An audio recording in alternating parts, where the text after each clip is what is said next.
দর্শক, সারা দেশে আওয়ামী লীগ নানা ধরনের কর্মকাণ্ড যখন চালাচ্ছে এবং সেটা নিয়ে আলোচনা হচ্ছে, পত্রিকার খবর হচ্ছে, বিদেশের মাটিতে যে সকল আওয়ামী লীগ নেতারা রয়েছেন তারা নানা ধরনের কথা বলছেন, সেটা নিয়ে এক ধরনের ব্যস্ততা, আলোচনা, বিশ্লেষণ এগুলো যখন রয়েছে, তখন লালমনিরহাটে আওয়ামী লীগকে কেন্দ্র করে একটা মজার ঘটনা ঘটেছে। সেই মজার ঘটনা হচ্ছে, একজন আওয়ামী লীগ নেতাকে গ্রেপ্তার করা হয়েছে। সেই গ্রেপ্তারের পরিপ্রেক্ষিতে বিএনপির দুই পক্ষ তারা মুখোমুখি দাঁড়িয়েছে। আওয়ামী লীগ নেতা নিয়ে বিএনপির দুই পক্ষ তাদের বিচ্ছেদ, বিভেদ, বিভাজন, মুখোমুখি অবস্থান এবং উত্তেজনা এলাকায় নতুন একটা চাঞ্চল্যের সৃষ্টি করেছে। এই আওয়ামী লীগ নেতা এতটাই প্রভাবশালী যে বিএনপির রাজনীতির মধ্যেও একটা ভাঙন তৈরি করলো এবং তারা মুখোমুখি অবস্থানে পাল্টাপাল্টি কর্মসূচিতে গেল এবং সেই পাল্টাপাল্টি কর্মসূচি এক পর্যায়ে সাংঘর্ষিক পরিস্থিতির দিকে যেতে পারত কিংবা এখনও পারে। চলুন একটু লালমনিরহাট থেকে ঘুরে আসি কি ঘটল আওয়ামী লীগের এক নেতার গ্রেপ্তারকে কেন্দ্র করে। থাকবেন পলিটিক্স টিভির নিয়মিত আয়োজনে।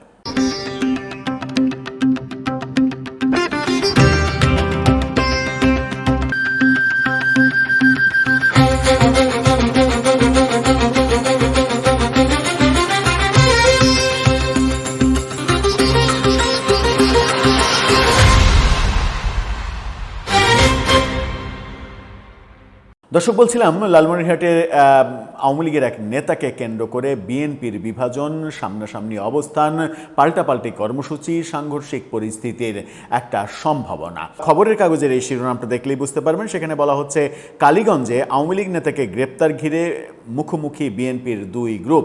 একেবারে মুখোমুখি পাল্টাপাল্টি কর্মসূচি দিচ্ছে তারা। সেখানে বলা হয়েছে যে লালমনিরহাটে কালীগঞ্জ উপজেলায় এক আওয়ামী লীগ নেতাকে কেন্দ্র করে এই ঘটনা ঘটেছে।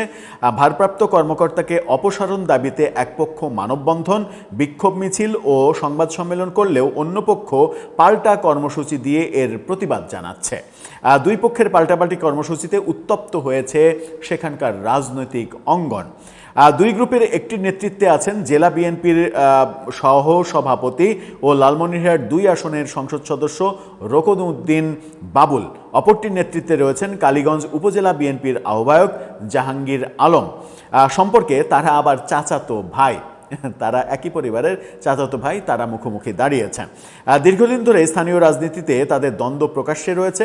সর্বশেষ জাতীয় সংসদ নির্বাচনেও মনোনয়ন চাওয়া নিয়ে তাদের মধ্যে দ্বন্দ্ব তৈরি হয়েছিল।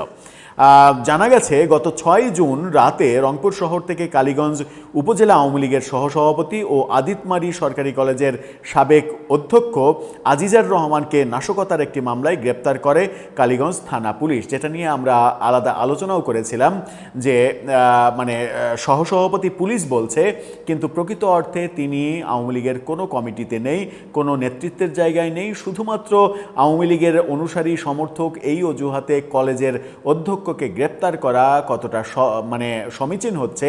এবার এই দ্বন্দ্ব বলে দিচ্ছে যে বিএনপির একটা গ্রুপ তাকে গ্রেপ্তার করিয়েছে, আর একটা গ্রুপ বলছে কেন তাকে গ্রেপ্তার। মামলাটির এজাহারে তার নাম রয়েছে, তেমনটা পুলিশ বলছে। গ্রেপ্তারের পর তাকে থানায় আনা হলে উপজেলা বিএনপির আহ্বায়ক জাহাঙ্গীর আলম ওসিকে ফোন করে গ্রেপ্তারের কারণ জানতে চান। এ সময় তাকে জানানো হয় যে তিনি মামলার এজাহারভুক্ত আসামি। এরপর থেকেই ওসির সঙ্গে বিএনপির দুই গ্রুপের নেতৃত্বের দূরত্ব তৈরি হয়। এদিকে একই মামলায় গত বুধবার রমজান আলী নামে এক ব্যক্তিকে গ্রেপ্তার করা হয়েছে। উপজেলা বিএনপির আহ্বায়কপন্থী নেতারা দাবি করেছেন, রমজান আলী গোড়ল ইউনিয়ন মৎস্যজীবী দলের সহ সাংগঠনিক সম্পাদক। তার গ্রেপ্তারের প্রতিবাদে বিক্ষোভ মিছিল, মানববন্ধন এবং সংবাদ সম্মেলন করে উপজেলা বিএনপির একটি অংশ। কর্মসূচিতে নেতৃত্ব দেন জেলা বিএনপির সদস্য সচিব আমিনুল ইসলাম। সংবাদ সম্মেলনে অভিযোগ করা হয় যে প্রভাবশালী আওয়ামী লীগ নেতাদের কাছ থেকে সুবিধা নিয়ে তাদের গ্রেপ্তার না করে বিএনপির অঙ্গ সংগঠনের নেতাকে গ্রেপ্তার করা হয়েছে। তিনি কালীগঞ্জ থানার ভারপ্রাপ্ত কর্মকর্তা ওসি আবু বক্কর সিদ্দিকীর অপসারণ দাবি করে ১২ ঘন্টার আলটিমেটামও দিয়েছেন। এ বিষয়ে জেলা ও কেন্দ্রীয় নেতাদের সঙ্গে আলোচনা হয়েছে কিনা জানতে চাইলে তিনি বলেন, তাৎক্ষণিক সিদ্ধান্তে কর্মসূচি দেওয়া হয়েছে, কোনো আলোচনা হয়নি। তার মানে কেন্দ্র কিংবা জেলা নেতাদের সঙ্গে কোনো ধরনের আলোচনা ছাড়া এই কাজগুলো হচ্ছে, এই দ্বন্দ্বের ঘটনাগুলো ঘটছে। অপরদিকে আওয়ামী লীগ নেতা আজিজুর রহমানকে গ্রেপ্তারের পর ওসির অপসারণ দাবিতে বিএনপির একাংশের আন্দোলনের প্রতিবাদে রবিবার দুপুরে কালীগঞ্জ জেলা বিএনপির কার্যালয়ে পাল্টা সংবাদ সম্মেলন করে বাবুল সমর্থিত গ্রুপ। এ সময় বিক্ষোভ, বাবুল মানে এমপি সমর্থিত গ্রুপ। সংবাদ সম্মেলনে বিভিন্ন অভিযোগ করা হয়। দলের নাম ব্যবহার করে আওয়ামী লীগ পুনর্গঠন ও বিশৃঙ্খলা সৃষ্টির অপচেষ্টাকারীদের বিরুদ্ধে কেন্দ্রীয় বিএনপির সাংগঠনিক ব্যবস্থা গ্রহণের দাবি করা হয়। এই ঘটনাকে কেন্দ্র করে সামাজিক যোগাযোগ মাধ্যমে ব্যাপক উত্তেজনা ছড়িয়ে পড়েছে। একজন লিখেছেন যে রাজনৈতিক দ্বন্দ্বের বলির পাঁঠা হচ্ছেন কালীগঞ্জের ওসি।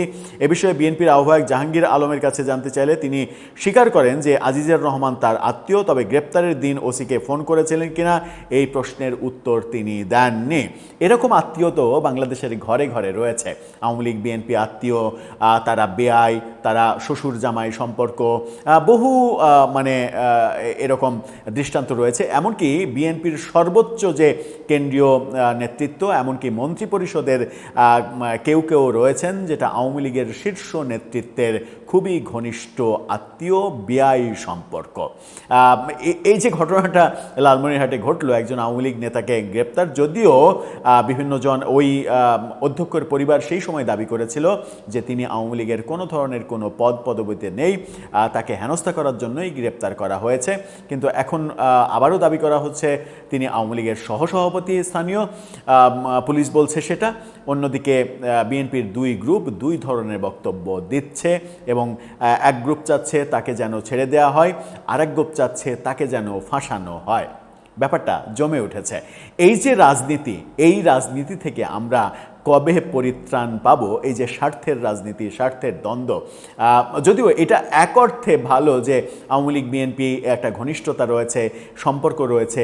এই ঘনিষ্ঠতা যদি বাংলাদেশের সব জায়গায় পজিটিভলি থাকতো, এরকম নেগেটিভ সংঘাতের দিকে না গিয়ে পজিটিভলি থাকতো, তাহলে বাংলাদেশের রাজনীতিটা বেশ ভালোভাবে সংজ্ঞায়িত করতে পারতাম আমরা। দর্শক, আপনার কি মনে হয় এরকম আত্মীয় স্বজন দেখে শুনে বুঝে প্রতি এলাকায় করা উচিত এবং যারা রাজনীতি করেন এরকম আত্মীয় তাদের থাকা উচিত, যেন তাদের দুঃসময়ে শেল্টার দেওয়ার মতো লোক থাকে? সেটাই কি রাজনীতি? আপনার মতামত জানিয়ে লিখতে পারেন আমাদের কমেন্ট বক্সে।